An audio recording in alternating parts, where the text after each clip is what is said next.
Kingmakers IAS Academy for UPSC and TNPSC admissions. Call 9444227273. ஏவா வேலு வரும் 15ஆம் தேதிக்குள் விசாரணைக்கு ஆஜராக வேண்டும் அப்படிங்கிற ஒரு உத்தரவு வந்திருக்கிறது. ஏவா வேலுவுக்கு எதிரான லுக் அவுட் நோட்டீஸுக்கு நிபந்தனையுடன் தடை விதித்திருக்கிறது உயர்நீதிமன்றம். இது தொடர்பாக தகவல்களை வழங்க இணைகிறார் செய்தியாளர் சுரேஷ். சுரேஷ், உங்களுடைய தகவல்களை பதிவு செய்யுங்க. வணக்கம். தமிழகத்துல ஒருங்கிணைந்த சாலை உட்கட்டமைப்பு மேம்பாட்டு திட்டத்தின் கீழ சாலைகள் அமைத்து பணிகள் முடிவடைவதற்கு முன்பாடியே அந்த ஒப்பந்த நிறுவனங்களுக்கு தொகைகள் விடுவிக்கப்பட்டு முறைகேடு நடந்திருக்கிறதாக அறப்போர் இயக்கம் சார்பில் அளிக்கப்பட்டிருந்த புகாரின் அடிப்படையில முன்னாள் அமைச்சர் ஏவா வேலு மற்றும் நெடுஞ்சாலைத்துறை அதிகாரிகள் ஒப்பந்ததாரர்களுக்கு எதிராக லஞ்ச ஒழிப்புத்துறை வழக்கு பதிவு செய்திருந்தது. இந்த வழக்கை ரத்து செய்ய வேண்டும் என்ற கோரிக்கையுடன் ஏவா வேலு சென்னை உயர்நீதிமன்றத்தில் மனு தாக்கல் செய்தார். அதே சமயம் சிகிச்சைக்காக சிங்கப்பூர் சென்றிருக்கக்கூடிய சூழல்ல தனக்கு எதிராக லுக் அவுட் நோட்டீஸ் லஞ்ச ஒழிப்புத்துறை பிறப்பித்திருக்காங்க. அந்த லுக் அவுட் நோட்டீஸை ரத்து செய்யணும் அப்படின்ற கோரிக்கையோட இன்னொரு மனுவும் தாக்கல் செஞ்சிருந்தாரு.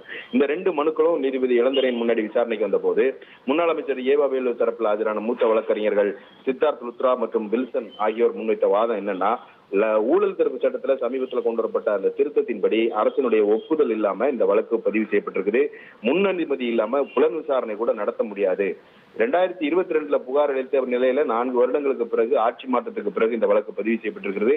சாலைகள் அமைக்கும் முன் பணத்தை விடுவித்ததற்காக ஏற்கனவே அதிகாரிகளுக்கு எதிராக நடவடிக்கை எடுத்து அவர்களுக்கு தண்டனையும் வழங்கப்பட்டிருக்கு.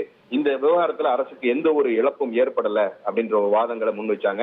லஞ்ச ஒழிப்புத்துறை தரப்புல என்ன சொல்றாங்கன்னா, லஞ்ச ஒழிப்புத்துறை தரப்பில் ஆஜரான மூத்த வழக்கறிஞர் ஜான் சத்யன் என்ன சொன்னார்னா, சாலைகள் அமைத்தது அவற்றுடைய தகுதி சான்று உள்ளிட்ட பணி முடிப்பு சான்று இந்த சான்றுகள் எதுவுமே வாங்குறதுக்கு முன்னாடியே இந்த பணம் விடுவிக்கப்பட்டிருக்குது. ஒரே ஒரு ஒப்பந்ததாரருக்கு, அதாவது முக்கியமான ஒரு ஒப்பந்ததாரருக்கு 85 பணிகள் ஒதுக்கீடு செய்யப்பட்டிருக்கு. அதுக்கு 195 கோடி ரூபாய் அந்த பணிகள்லாம் முடியறதுக்கு முன்னாடியே விடுவிச்சிருக்காங்க. இது ஊழல் தடுப்பு சட்டத்துல குற்றம் என்று அவர் சொன்னாரு. அது மட்டும் இல்லாம இந்த ஊழல் தடுப்பு சட்டத்தில் கொண்டு வரப்படக்கூடிய அந்த திருத்தத்தின்படி வழக்கு தொடர்வதற்கு அனுமதி அளிக்க தகுதியான அதிகாரி யார் என்பது தெரிவிக்கப்படல அப்படின்ற ஒரு வாதத்தையும் முன்வைத்தார். அனைத்து தரப்பு வாதங்களையும் கேட்ட நீதிபதி இளந்திரையன் என்ன சொல்றாருன்னா, வழக்கை ரத்து செய்ய கோரிய மனுவுக்கு ஜூலை 27ஆம் தேதிக்குள்ள பதிலளிக்கணும்னு லஞ்ச ஒழிப்புத்துறைக்கு உத்தரவிட்டார். அது வரைக்கும் இந்த வழக்குல கடும் நடவடிக்கைகள் எதுவும் எடுக்கக்கூடாது என்ற ஒரு உத்தரவை பிறப்பித்திருக்கிறார். லுக் அவுட் நோட்டீஸை எதிர்த்த வழக்கை பொறுத்த வரைக்கும் ஜூலை 15ஆம் தேதி லஞ்ச ஒழிப்புத்துறை விசாரணைக்கு ஆஜராக வேண்டும் என்ற ஒரு நிபந்தனையுடன் ஏவா வேலுவுக்கு எதிரான அந்த லுக் அவுட் நோட்டீஸுக்கு இடைக்கால தடை விதித்து நீதிபதி உத்தரவிட்டிருக்கிறார். உங்களுடைய தகவல்களுக்கு நன்றி Suresh. Kingmakers IAS Academy for UPSC and TNPSC admissions. Call 9444227273.